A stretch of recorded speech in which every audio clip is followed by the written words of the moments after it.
வணக்கம் Kaverians. Share market அப் ட்ரெண்டில் தான் இருக்குது.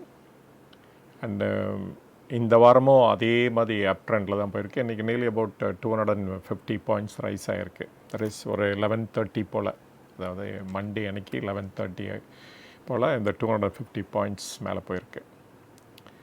இது கண்டினியூ ஆகுமா? அண்டு எந்தெந்த செக்டார்ஸ்லாம் ரெட் ஃப்ளாகில் இருக்குது, தெர் இஸ் டேஞ்சர் ஜோன், அதில் போய் வாங்கணும் அப்படின்னா மாட்டிப்பீங்க. எது க்ரீன் ஃப்ளாகில் இருக்குது ஆர் க்ரீன் டெரிட்டரியில் இருக்குது அப்படிங்கிறத இந்த வீடியோவில் பார்க்கலாம். இது என்னுடைய கண்ணோட்டத்தில் நான் பார்க்குறேன். அண்டு நீங்களும் ஒரு எக்ஸசைஸ் பண்ணுங்கள். நான் சொல்கிறதெல்லாம் கரெக்டாக இல்லையான்ட்டு எக்ஸாமின் பண்ணுங்கள். இதில் சில ஸ்டாக்ஸை பற்றி நான் பேச போகிறேன். அந்த ஸ்டாக்ஸ்லாம் ஃபார் இன்ஃபர்மேஷன் அண்ட் எஜுகேஷன் பர்பஸுக்காக தான் சொல்லப்படுதுன்னு எடுத்துக்கணும் நீங்கள். Not a stock recommendation. ஏன் அப்படின்னா நான் ஒரு செபி ரிஜிஸ்டர்ட் அட்வைசர் இல்லை. ஸோ வித் தட் இன்ட்ரடக்ஷன் நம்ம வீடியோக்குள்ளே போகலாம். ஃபஸ்ட்டு பிக்கஸ்ட் ரெட் ஃப்ளாக் எந்த இண்டஸ்ட்ரி இருக்குன்னா பெயிண்ட் இண்டஸ்ட்ரி. பெயிண்ட் இண்டஸ்ட்ரி தெரியும் உங்களுக்கு, நிறைய players like the best player of the எஸ்டர் இயர்ஸ்ன்னு சொல்லலாம். Like Asian Paints, Berger Paints, and Nerolac, and Akzo Nobel அப்படின்னு நிறைய பேர் இருக்காங்க. இவங்கெல்லாம் பார்த்திங்கன்னா இந்த ஃபியூ குவார்ட்டர்ஸாக அவங்களோட மார்ஜின் வெகுவாக குறைஞ்சிருக்கிறத பார்த்துருப்பீங்க நீங்கள். ஏன் அப்படின்னா அந்த காம்படிஷன் வர ஆரம்பிச்சிருச்சு. யார்கிட்ட அப்படின்னா தெர் இஸ் பிர்லாகிட்டேருந்து வர ஆரம்பிச்சிருச்சு. ஏன்னா அவங்க தான் ஒரு largest player in India and biggest conglomerate அப்படின்னு சொல்லணும். அவங்க நியர்லி அபவுட் 10,000 crore எதுக்கு கமிட் பண்ணியிருக்காங்க வித் லார்ஜஸ்ட் ஃபெசிலிட்டி. இந்த ஃபெசிலிட்டி அவங்கள எந்த இடத்துக்கு எடுத்துகிட்டு போகணுன்னா அந்த செகண்ட் பிளேஸுக்கு எடுத்துகிட்டு போயிடும். அதனால் இவங்க என்ட்ரினால் த எக்ஸிஸ்டிங் பிளேயர்ஸோட மார்ஜின் குறைய ஆரம்பிச்சிருச்சு. ஏன் அப்படின்னா இந்த total marketable or addressable market பார்த்திங்கன்னா ஒரு 70,000 crores. அதில் ஒன்றும் பெரிய லெவலில் இம்ப்ரூவ்மெண்ட்டு இல்லை.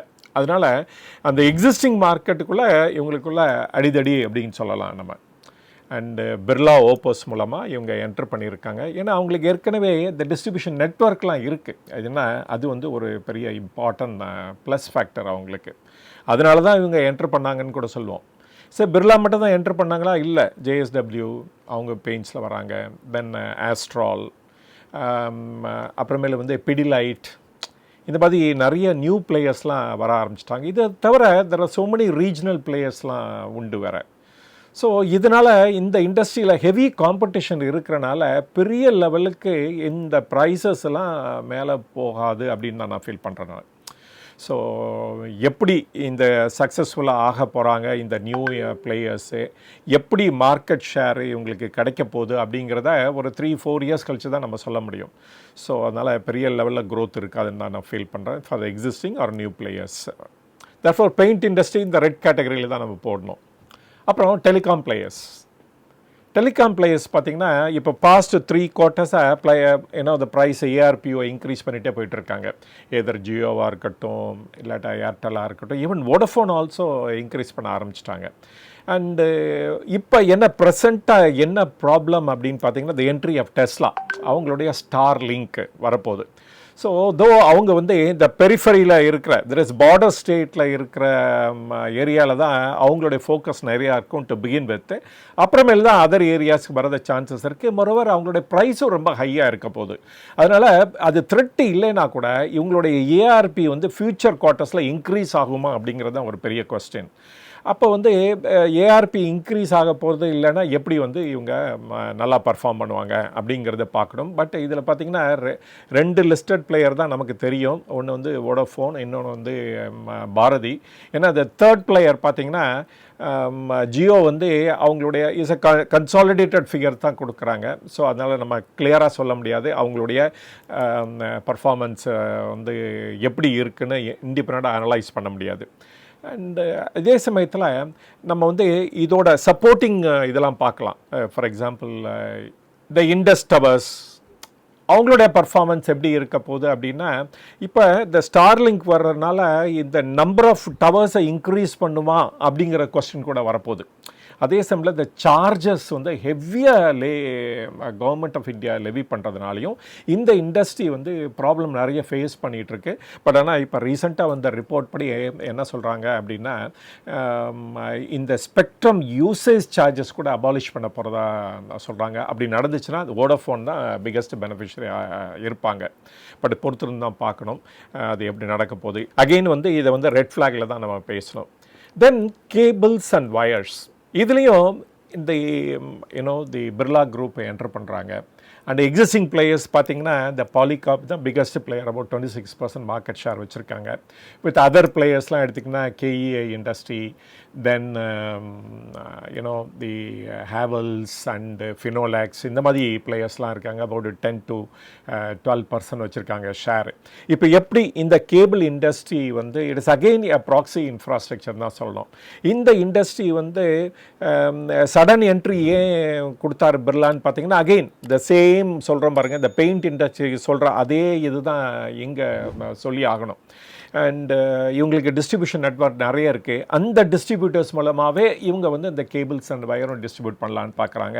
அண்டு பிர்லாங்கிறதுனாலே பிராண்ட் இருக்கும். பட் ஆனால் இமீடியட்டாக வராங்களான்னு பார்த்தீங்கன்னா இல்லை, ஒரு 3-4 இயர்ஸ் கழிச்சு தான் அவங்க வந்து ஃபுல் ஸ்விங்கில் மார்க்கெட்டில் இருப்பாங்க. பட் ஆனால் இதை இவங்க என்ட்ரி அனௌன்ஸ் பண்ணோன்னே பார்த்தீங்கன்னாலும் இந்த எக்ஸிஸ்டிங் பிளேயர்ஸோட ஷேர்ஸ்லாம் கரெக்டாக ஆரம்பிச்சிருச்சு. அண்ட் அதே சமயத்தில் இந்த மார்க்கெட்டும் டவுன் ஆனதுனால ட்வைஸ் கரெக்டட் அப்படின்னு சொல்லலாம். வெதர் வந்து இந்த மார்க்கெட்டும் இந்த பெயிண்ட் இண்டஸ்ட்ரி மார்க்கெட்டும் ஒன் அண்ட் த சேமா அப்படின்னு பார்த்தீங்கன்னா இல்லை. பெயிண்ட் இண்டஸ்ட்ரி நார்மலாக வந்து இந்த ரிப்பீட் பெயிண்டிங் தான் இஸ் அ மிகர் ஷேர் உண்டு. அதாவது வீடை வந்து திருப்பியும் பெயிண்ட் பண்ணுறதுக்கு வராங்க பாருங்கள், அந்த ஷேர் தான் நியர்லி 80%.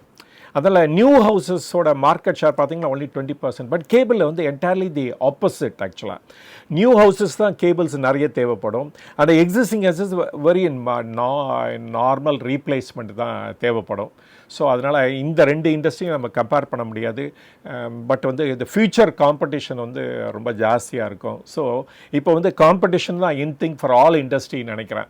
வேறவர் வந்து ஹை மார்ஜின் இருக்கு இண்டஸ்ட்ரியில் வந்து நியூ பிளேயர்ஸ் வராங்க. அவங்களுடைய இதுவும் வந்து ஸ்ட்ரென்த் வந்து ரொம்ப ஹையாக இருக்கிறனால நல்ல காம்படிஷன் இருக்கும். ஸோ இதனால தான் you can see even Adani கூட இந்த ஏரியாவில் என்டர் பண்ணுறதாக அனௌன்ஸ் பண்ணியிருக்காங்க. பார்ப்போம் என்னைக்கு அவங்க இந்த ஏரியாக்குள்ளே வர போகிறாங்க அப்படிங்கிறத. ஸோ அடுத்தது பார்த்திங்கன்னா இந்த cement industry and cable and பெயிண்ட்டுக்கு ரெட் ஃப்ளாக் தான் சொல்லி ஆகணும். அண்ட் இந்த சிமெண்ட் இண்டஸ்ட்ரி எடுத்துக்கிட்டிங்கன்னா ஸ்லைட்லி டிஃப்ரெண்ட். இவங்களோட மெயின் இம்போர்ட் காஸ்ட் என்னென்னா 2 ஏரியாவில் சொல்லலாம். ஒன்று இஸ் பவர் ஃபியூவல், ஒன்று செகண்ட் வந்து லாஜிஸ்டிக் காஸ்ட். இது 2 தான் டாமினேட்டிங் இவங்களுடைய இதில் பிஸ்னஸில். ஸோ இதில் வந்து கன்சாலிடேஷன் நடந்துகிட்டே இருக்கிறனால இவங்க வந்து இவங்களுடைய ப்ரைஸிங்கை வந்து பெட்டராக பண்ண முடியும். All the cement industries once வந்து இந்த இன்ஃப்ராஸ்ட்ரக்சர் வந்து இன்வெஸ்ட்மெண்ட் ஜாஸ்தி வர ஆரம்பிச்சிச்சு, இல்லாட்ட கவர்மெண்ட்டோட ஃபோக்கஸ் திருப்பி அது மேலே திரும்ப ஆரம்பிச்சிச்சு அப்படின்னா தென் வந்து இந்த சிமெண்ட் இண்டஸ்ட்ரியும் குயிக்காக டேக் ஆஃப் ஆகிடும். அண்டு ஏன்னா இந்த கன்சாலிடேஷன் நடந்துக்கிட்டே இருக்கிறனால பெரிய பிளேயர்ஸுக்கு இந்த காஸ்ட் ஆஃப் ஆப்ரேஷன் வந்து ரொம்ப குறையும். அண்டு அதனாலேயே அவங்களுடைய மார்ஜின் ஆஃப் ப்ராஃபிட் இன்க்ரீஸ் ஆகிறதுக்கு சான்சஸ் இருக்குது. அண்ட் மோரோவர் தி கன்சாலிடேஷன் பண்ணிகிட்ருக்க அத்தனை பிளேயர்ஸும் ஒரு எக்ஸ்பேண்ட் வேறு பண்ணிகிட்ருக்காங்க, போத்து ஆன் த ப்ரௌன் ஃபீல்ட் சைடாக இருக்கட்டும் இல்லாட்டா த க்ரீன் ஃபீல்ட் சைடாக இருக்கட்டும். ஸோ இந்த cement industry we can say perhaps ஒரு க்ரீனில் இருக்குது அப்படிங்கிறத சொல்லலாம். அப்புறம் இந்த பேங்கிங் அண்ட் ஃபைனான்ஸ், ஏன்னா இது நார்மலி இது வந்து ஒரு 30-35% ஆஃப் தி நிஃப்டி 50 சொன்னால் கூட. அண்டு ஏன்னா இவங்க இதில் இருக்க இம்பார்ட்டன்ட் பிளேயர்ஸ் எல்லாம் வெரி பிக் பிளேயர்ஸ். இவங்கனால தான் இந்த எக்கானமி க்ரோ ஆகும். இவங்க சரியாக பர்ஃபார்ம் பண்ணனால எக்கானமி டவுன் ஆகிடும். பட் ஆனால் நம்ம வந்து இந்த பிக் பிளேயர்ஸை பார்க்குறதோட ஸ்மால் பிளேயர்ஸ்லாம் பார்த்தோம்னா லாட் ஆஃப் டிசப்பாயின்மெண்ட் தான் இருக்குது அப்படின்னு சொல்லலாம்.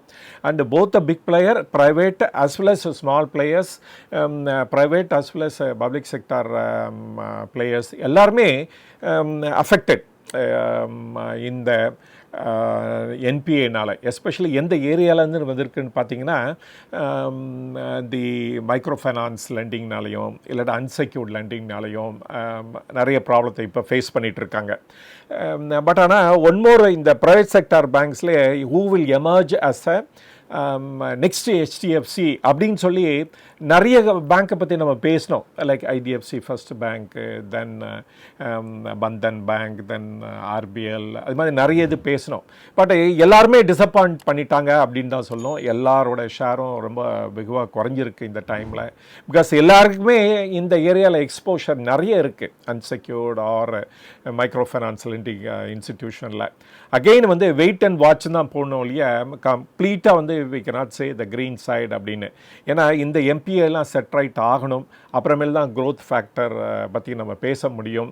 அண்டு நோ டவுட் இந்த இன்ட்ரெஸ்ட் ரேட்டு குறைஞ்சிக்கிட்டே இருக்கிறனால லெண்டிங் வந்து கிரேட்டர் சான்சஸ் இருக்குது. அண்ட் பட் ஆனால் அகெயின் செலக்டட் ஏரியாவில் தான் லெண்டிங் பிகின் ஆகும். கார்ப்பரேட் லெண்டிங் இன்க்ரீஸ் ஆகாது. கார்ப்பரேட் லெண்டிங் இன்க்ரீஸ் ஆனால் தான் இந்த செக்டாருக்கு ஒரு விடிவு காலம் கிடைக்கும் அப்படின்னு சொல்லலாம். பட் வந்து கார்ப்பரேட்ஸ் லெண்டிங் வந்து இன்க்ரீஸ் ஆகிறதுக்கு காரணம் கூட ஒரு ஐபிசினாலன்னு சொல்லலாம். ஏன்னா ஐபிசி வந்து வெரி சோக்கிங் அப்படின்னு தான் சொல்லணும். ஏன் அப்படின்னா அது வந்து எல்லா ப்ரமோட்டரையும் ஒரே கண்ணோட்டத்தில் பார்க்குறதுனாலையும் இந்த ஃப்ரெஷ் பாரோயிங் வந்து ஒரு டேஞ்சரஸ் அப்படின்ட்டு ப்ரைவேட் செக்டாருக்குள்ளே ஒரு நினப்பு வந்துருச்சு. அதனால் எக்ஸஸ் மணி இருந்துச்சுன்னா அவங்க ரீபேமெண்ட் ஆஃப் லோனை தான் ஃபஸ்ட்டு ட்ரை பண்ணுறாங்க. அதனால் ஃப்ரெஷ் லிமிட் அவைல் பண்ண மாட்டேங்கிறாங்க தான் அப்படின்னு சொல்லணும். அண்ட் மொரோவர் இந்த இண்டஸ் பேங்க் இஷ்யூ கூட சிவியராக அஃபெக்ட் ஆகிடுது இப்போ அப்படின்னு கூட சொல்லலாம். இந்த திருப்பியும் ஒரு ரிவைவல் ஆஃப் இந்த செக்டார் அப்படின்னு சொல்லலாம். அண்டு அதனால் இந்த இதையும் இப்போதைக்கு என்ன பண்ணோம், தி ரெட் ஃப்ளாகில் தான் வச்சுருக்கணும் அப்படின்னு நான் ஃபீல் பண்ணுறேன் நான். அப்புறம் ஸ்டீல் இண்டஸ்ட்ரி பார்த்திங்கன்னா ஹெவி டம்பிங் ஆஃப் ஸ்டீல், சைனாவாக இருக்கட்டும், சவுத் ஏஷியா இல்லாட்டா ஜப்பான் அண்ட் சவுத் கொரியா, அங்கேருந்து ஸ்டீல் வரதுனால நம்மளுடைய ஃப்ளாட் ப்ராடக்ட்ஸ் எஸ்பெஷலி அது ரொம்ப லோ ப்ரைஸ் ஆகிடுது. அந்த லோ ப்ரைஸில் இருக்கிறனால தென் வந்து இந்த margin for existing players or big பிளேயர்ஸ்லாம் இருக்காங்க பாருங்க, அவங்களுக்கு சிவியர் அஃபெக்ட் ஆகிடுது. அண்ட் எனியோ இப்போ ஆன்டி டம்பிங் டியூட்டி சொல்லியிருக்காங்க, அது ஒன்ஸ் இம்போஸ் ஆகிடுது அப்படின்னா தென் வந்து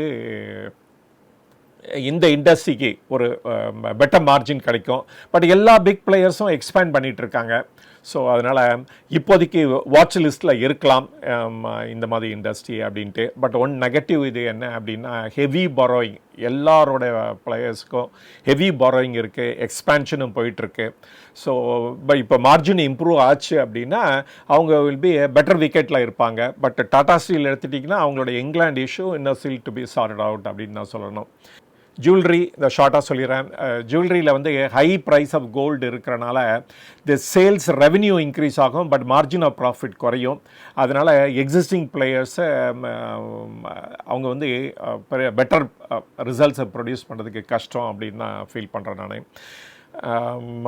அப்புறம் ஐடி இண்டஸ்ட்ரி ரொம்ப இம்பார்ட்டன்ட். அண்ட் ஐடி இண்டஸ்ட்ரியில் பார்த்தீங்கன்னா இந்த டிஸ்கிரிஷனரி ஸ்பெண்டிங்கில் ஒரு பெரிய லெவலுக்கு இன்க்ரீஸ் ஆகாதுன்னு நினைக்கிறேன். ஏன்னா அமெரிக்கா வந்து வில் கோ இன்டு ரிசெஷன் அப்படின்னு சொல்கிறாங்க. அண்டு ஏன் அப்படின்னா இந்த மாதிரி ட்ரம்ப் டேரிஃப்னால் சிவியராக அமெரிக்கா அஃபெக்ட் ஆகிருக்கு. அதனால் இன்ஃப்ளேஷன் இன்க்ரீஸ் ஆச்சுன்னா இன்ட்ரெஸ்ட் ரேட் மேலே போகிறதுக்கு தான் சான்சஸ் இருக்குது. அந்த பொறுத்துன்னு தான் பார்க்கணும் எப்படி பண்ண போகிறாங்க அப்படின்ட்டு. ஆனால் இந்த பெல்வெதர் த அக்சென்ஷியர் அவங்களோட ரிசல்ட்ஸ் பப்ளிஷ் பண்ணாங்க. அதுலேருந்து பார்த்தோம்னா அவங்க பெரிய லெவலில் கைடன்ஸ்லாம் இன்க்ரீஸ் பண்ணலை. அண்டு மொரோவர் அமெரிக்காவோட த கவர்மெண்ட் ஸ்பெண்டிங்கும் அங்கே குறையிறதுனால வெதர் ஃப்ரெஷ் ஆர்டர் வந்து இவங்க அக்சென்ஷருக்கு வருமாங்கிறது ஒரு பெரிய டவுட் இருக்கிறனாலையும் இவங்க வந்து ஃபியூச்சரை வந்து மியூட்டட் தான் கொடுத்துருக்காங்க அப்படின்னு சொல்லணும் அவங்களுடைய பர்ஃபார்மன்ஸை. So IT industry in India வந்து இதே மாதிரி ரிசல்ட்ஸ் தான் கொடுப்பாங்க அப்படின்னு எதிர்பார்க்கலாம். ஸோ இதுவும் அகெயின் ஒரு பெரிய ரெட் ஃப்ளாக். இதை தவிர வந்து இவங்களோட ஆர்டிஃபிஷியல் இன்டெலிஜென்ஸு ஒரு ப்ராப்ளமாக இருக்குது. அதே சமயத்தில் இந்த குளோபல் கேப்பபிலிட்டி சென்டர்னு சொல்கிறோம் பாருங்கள், அது கூட அதோட இம்பார்ட்டன்ஸ் வந்து ரொம்ப கெய்னிங் கரன்சின்னு சொல்லலாம் இன் இந்தியாவில் நாவ். ஸோ அதனால் இந்த ஐடி இண்டஸ்ட்ரியோட ரிசல்ட்ஸ் வந்து Q4 எப்படி இருக்குன்னு பார்க்கணும். அப்புறமேல தான் அதை பற்றி டிசைட் பண்ண முடியும். தோ இப்போ வந்து நிறைய கரெக்டாக இருக்குது. So the top tier 1 கம்பெனிஸோட tier 2 companies வந்து குயிக்காகவும் பெட்டராகவும் பவுன்ஸ் பேக் பண்ணுவாங்க அப்படின்னு எடுத்துக்கலாம். அப்புறம் அந்த ஆட்டோ இண்டஸ்ட்ரி அதுதான் ரொம்ப இம்பார்ட்டன்ட். 4-வீலர் பொறுத்த வரைக்கும் அஃபெக்ட் ஆக போகிறதில்ல, ஏன்னா யாருமே பெரிய லெவலில் அமெரிக்காவுக்கு எக்ஸ்போர்ட் பண்ணல. அதே மாதிரி எக்ஸ்போர்ட் தான் பெட்டராக இருக்குது to Africa, Latin America and other countries. And அதில் பார்த்தீங்கன்னா இந்த டாட்டா மோட்டர்ஸ் அண்ட் மஹேந்திரா ரெண்டையும் கம்பேர் பண்ணிங்கன்னா தி மஹேந்திரா வந்து ஃபார் பெட்டராக பண்ணிகிட்ருக்காங்க then Tata motors. And Tata மோட்டர்ஸில் பிக்கஸ்ட் இது பார்த்தீங்கன்னா ஜாகுவார் தான். அந்த ஜாகுவாரில் வந்து பிக்கஸ்ட் சேல்ஸ் எங்கே நடக்குதுன்னா Europe and America. And so அங்கே வந்து இப்போ இந்த ட்ரம்ப் டேரிஃப்னால் இந்த இண்டஸ்ட்ரியும் அஃபெக்ட் ஆகும். ஸோ அதனால் இவங்களுடைய பர்ஃபார்மன்ஸ் போராதான் இருக்கும் இன் ஃபியூச்சர் ஆல்சோன்னு எடுத்துக்கலாம். பட் இந்தியாவில் வந்து அவங்க வந்து ஒரு மார்ஜினல் பிளேயர் தான். ஸோ அதனால் டாட்டா மோட்டர்ஸ்க்கு சம் மோர் டேஸ் இருக்குது அப்படின்னு சொல்லலாம், or some more quarters wait பண்ணி தான் நம்ம சொல்லணும் எப்படி அவங்க வந்து பர்ஃபார்ம் பண்ண போகிறாங்க அப்படிங்கிறத. தென் ஆட்டோ ஆன்சிலரி பொறுத்த வரைக்கும் நம்ம வந்து 4-வீலர்ஸ் எடுத்துக்கலாம், இல்லை 2-வீலர்ஸ் எடுத்துக்கலாம். 2-வீலர்ஸ் வந்து நல்லா பண்ணுறாங்க, அதில் ஒன்றும் ப்ராப்ளமே இல்லை. இன்ஃபேக்ட் இந்த பஜாஜ் அண்ட் டிவிஎஸ் வந்து 2 பேரும் ரொம்ப நல்லா பண்ணிகிட்ருக்காங்க. இந்த எக்ஸ்போர்ட் மார்க்கெட்டை இன்னும் நல்லா பண்ணிகிட்ருக்காங்கன்னு தான் சொல்லணும். பட் அது தி 4-வீலர்ஸுக்கு வேணுங்கிற ஸ்பேர்ஸை சப்ளை பண்ணுற கம்பெனிஸ்லாம் கோயிங் டு பி அஃபெக்டட். ஏன் அப்படின்னா நியர்லி அபவுட் $2.5 பில்லியன் ஒர்த்து வந்து ஸ்பேர்ஸ் வந்து அமெரிக்காவுக்கு எக்ஸ்போர்ட் பண்ணிகிட்ருக்காங்க. எஸ்பெஷலி கம்பெனிஸ் லைக் சுந்தரம் ஃபாஸ்ட்னர்ஸு, அது சோனா, பிஎல்டபிள்யூ, இந்த மாதிரி கம்பெனிஸ்லாம். ஸோ இவங்களுடைய எக்ஸ்போர்ட் பாஸ்கெட் நிறைய இருக்கிறனால, எஸ்பெஷலி அமெரிக்கானால அவங்க வந்து அந்த 25% டேரிஃப் ஃபேஸ் பண்ண வேண்டி இருக்கும் அப்படின்னு நினைக்கிறேன். ஏன்னா இப்போ ரீசெண்டாக பிஎம்டபிள்யூ கூட அவங்களுடைய பிளான்ட்டை மெக்சிகோவில் இருந்து அங்கேருந்து எக்ஸ்போர்ட் பண்ணிகிட்டு இருக்கிறனால இப்போ வந்து 25% டேக்ஸ் வர அவங்க பேமெண்ட் பண்ணிகிட்ருக்காங்க. அதை வந்து கஸ்டமர்கிட்ட பாஸ் ஆன் பண்ணலான்னு தான் நியூஸ் வந்திருக்கு. ஸோ அதனால் இந்த ஆன்சிலரி இண்டஸ்ட்ரீஸ் வந்து சிவியராக அஃபெக்ட் ஆக போகுது அப்படின்னு எடுத்துக்கலாம். ஸோ இதுவும் அகெயின் ரெட் ஃப்ளாகில் தான் வைக்கணும். ஸோ இப்படியே எல்லாமே நெகட்டிவாக சொல்லிட்டு இருந்தால் எந்த இண்டஸ்ட்ரி வந்து பாசிட்டிவாக இருக்க போகுதுன்னு பார்த்தா ஹோட்டல் அண்ட் டூரிசம். அதனால தான் யூ கேன் ஆல்சோ சி இந்த ஆக்குபேஷன் பர்சன்டேஜ் பார்த்தா இன்க்ரீஸ் ஆகிட்டே போயிட்டுருக்கு. ஏன்னா அதுதான் இம்பார்ட்டன்ட் பேராமீட்டர். ஹோட்டல் ரூம்லாம் ஃபுல்லாச்சுன்னா உங்களுக்கு ரெவன்யூ ஜாஸ்தி வரப்போகுது. அப்போ ரெவன்யூ ஜாஸ்தி வர்றப்ப பர்ஃபார்மன்ஸ் பெட்டராக இருக்கும். அதே சமயத்தில் அவங்கக்கிட்ட கடன் இல்லைன்னு வச்சுக்கோங்க, ஈவன் பெட்டராக பண்ணுறதுக்கும் சான்சஸ் இருக்குது. ஸோ அதனால் இந்த இண்டஸ்ட்ரி பெட்டராக பண்ணுறதுக்கு சான்ஸ் இருக்குது. ஸோ இதெல்லாம் நான் எவாலுவேட் பண்ணப்போ எனக்கு வந்து ஒரு வாட்ச் லிஸ்ட்டு தோணுச்சு. அந்த வாட்ச் லிஸ்ட்டு இது தான் அப்படின்னு எடுத்துக்கலாம். அண்டு அகெயின் ஏற்கனவே சொன்ன மாதிரி இதெல்லாம் வந்து ஒரு எஜுகேஷன் அண்ட் இன்ஃபர்மேஷன் பர்பஸுக்கு தான் இந்த லிஸ்டெல்லாம் நான் சொல்கிறேன், not a stock recommendation. And இந்த லிஸ்ட்டில், இந்த வாட்ச் லிஸ்ட்டில் என்னென்ன இருக்குது அப்படின்னு பார்த்தீங்கன்னா ITC Hotels, Jyothy Labs, Tata Power. And Tata Power என்னென்னா அவங்க வந்து இந்த எல்லா ஃபீல்டையும் இருக்காங்க, தெர்மல், ஹைட்ரோ, தி ரினியூவபிள், அது மாதிரி எல்லா இதுலேயும் இருக்கிறனால அவங்களுக்கு பெட்டர் சான்ஸ் இருக்குது. அதே சமயத்தில் games, there is the stock market related கம்பெனிஸ்லாம் இருக்குது பாருங்கள், அதில் வந்து கேம்ஸ் வந்து ஸ்கோர்ஸ் பெட்டர் அப்படின்னு நான் ஃபீல் பண்ணுறேன். இதே சமயத்தில் டிஃபென்ஸ் ஸ்டாக்கில் வந்து ஹெச்ஏஎல் வந்து நல்லா பண்ணுறதுக்கு சான்ஸ் இருக்குது. அண்டு கேபிஐ டெக்னாலஜி, அதான் நான் சொன்னேன்ல, இந்த Tier 1 Tier 2 and Tier 3 IT companies வந்து நல்லா பர்ஃபார்ம் பண்ணுவாங்க அப்படின்ட்டு. ஸோ இதுதான் என்னுடைய வாட்ச் லிஸ்ட். இது வரைக்கும் பொறுமையாக இந்த வீடியோ பார்த்ததுக்கு ரொம்ப நன்றி. மீண்டும் சந்திப்போம். வணக்கம்.